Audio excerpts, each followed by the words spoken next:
It is midnight. The room is silent. You are lying in the dark, bathed in blue light. You swipe left. You swipe left. You think you are just killing time before sleep takes you. But you are wrong. You are not just looking for a date.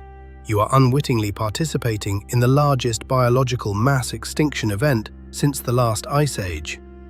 You are the subject of an experiment that is quietly deleting the human future. We tend to think of evolution as a slow, gentle river. But history doesn't always flow. Sometimes it snaps. Scientists call these moments bottlenecks. And right now, you are living inside one. To understand why your dating life feels impossible, we have to stop looking at relationship advice. We must look at something far colder. We need to look at the Gini Coefficient. This is an economic term. It measures inequality. If everyone has the same wealth, it is 0.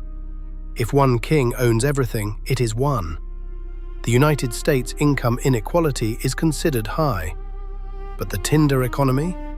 It is catastrophic. Data reveals the dating app economy has a Gini coefficient of 0.58.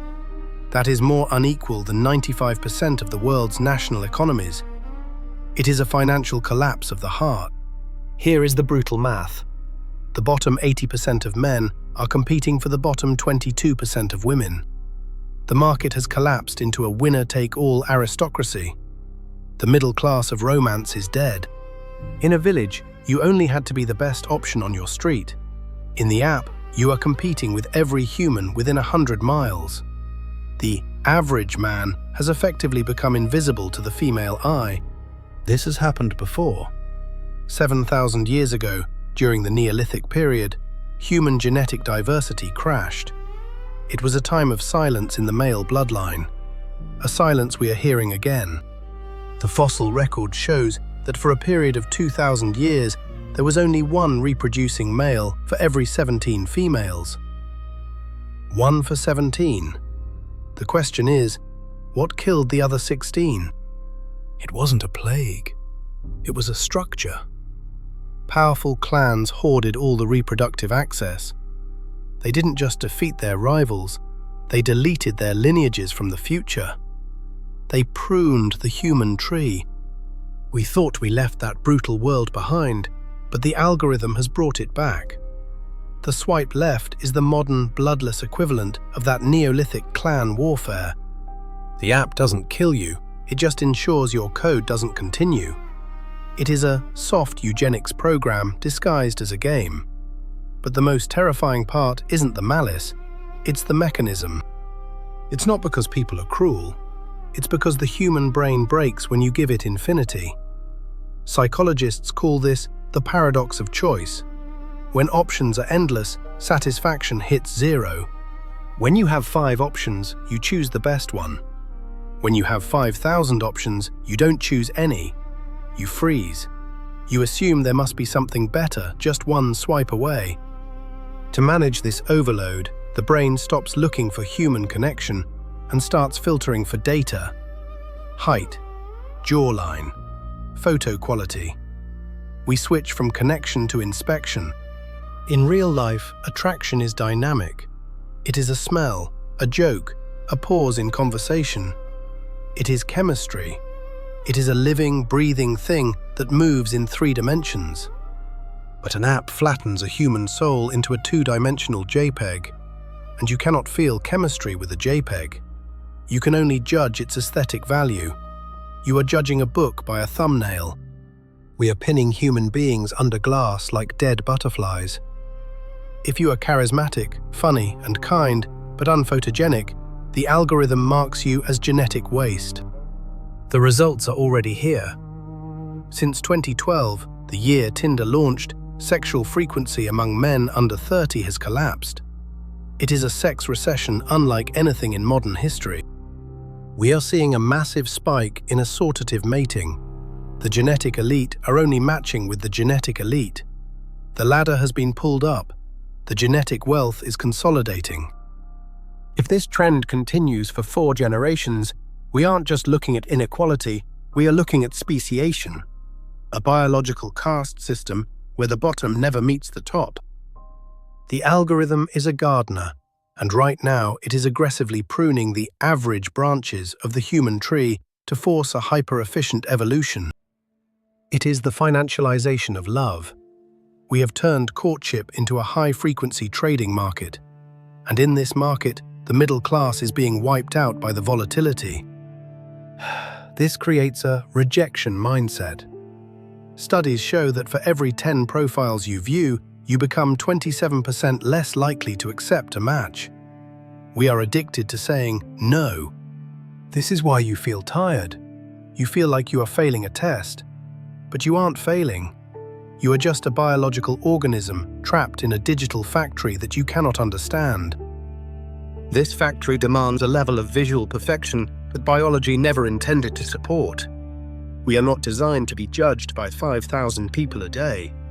It is input poisoning. For 200,000 years, your ancestors found love because they only had to be good enough for their tribe. They had time to show their worth. They had context. Now you have 0.5 seconds. If you don't hook them in half a second, you are deleted. It is hyper-efficiency at the cost of humanity. It is speed over soul. Think of the genes we are losing. The humor, the resilience, the kindness. These traits don't show up in a bio, so they are being filtered out of the gene pool. We are burning the library of human genetics because we only like the covers of the books. We are optimizing for the wrong metric. We are choosing packaging over content. And who benefits? Not you, not the women, only the shareholder. The algorithm is designed to keep you single because single people keep swiping. If they actually paired you up efficiently, they would lose a customer. Their goal is not matchmaking, it is engagement farming. You are the product, not the client.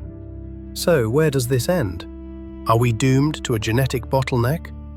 Perhaps, but realizing the game is rigged is the first step to escaping it. The bottleneck only exists inside the server. The moment you step outside, the Gini coefficient crashes. The physics of the real world return. The hierarchy dissolves. In the real world, you are not a JPEG. You are a person.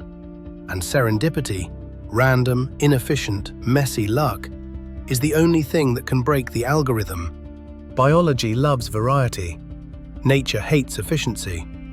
Nature loves the weird, the random, the unexpected. That is how survival happens. That is how you happened. The app tries to create a perfect crystal, but life isn't a crystal. Life is a weed. It grows in the cracks. It survives the frost. It refuses to be tidy. You are that weed. You were not made to be optimized. You were made to endure. Do not let a user interface define your genetic worth. Your bloodline survived the Ice Age. It survived the plague. It survived the Neolithic bottleneck. It has fought for millions of years just to get to you. Do not let a Silicon Valley engagement metric end a lineage that survived saber-toothed tigers. The bottleneck is real, but it is artificial. It can be opted out of. We are witnessing a moment in history that will be studied for 1,000 years. The moment humanity tried to automate love and realized it was a mistake. The ultimate rebellion against the machine is to be inefficient, to waste time, to talk to strangers, to risk rejection in 3 dimensions, to be human, to re-enter the market of the village and leave the market of the world. There is no algorithm for the human soul. There is only the chaos of connection. You now see the pattern. You see the invisible hand pruning the tree. And once you see the pattern, you can choose not to be the branch that gets cut. Break the hourglass. Refuse the filter. The mass extinction event is only happening on the screen. The real world is waiting for you. Out here, in the messy, inefficient, beautiful real world, you are still a survivor. You are still a contender. You are still alive. And nature always finds a way. Wake up! I am just a student of the world, trying to weld the unrelated to reveal the undeniable. but I cannot map this territory alone. If you found a spark of truth in this journey, your subscription would be a profound help to me. It is the only fuel that keeps this search alive. Please, tell me your story in the comments. Thank you for lending me your time.